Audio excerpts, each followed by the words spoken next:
සුභානුපස්සින් විහරන්තං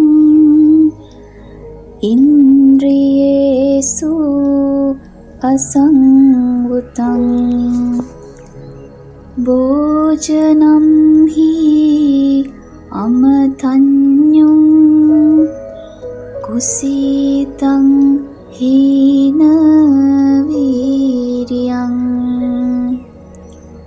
තං වේපසහති මාරෝ වාතෝ රුක්ඛං ව දුක්බලං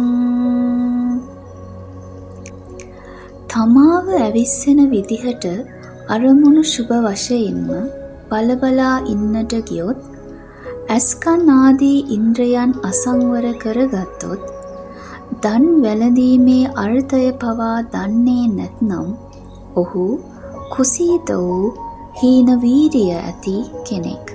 ඔහු මාරයාට යට වෙන්නේ මහා සුළඟකින් කඩාගෙන වැටෙන දුර්වල ගසක් මෙනි.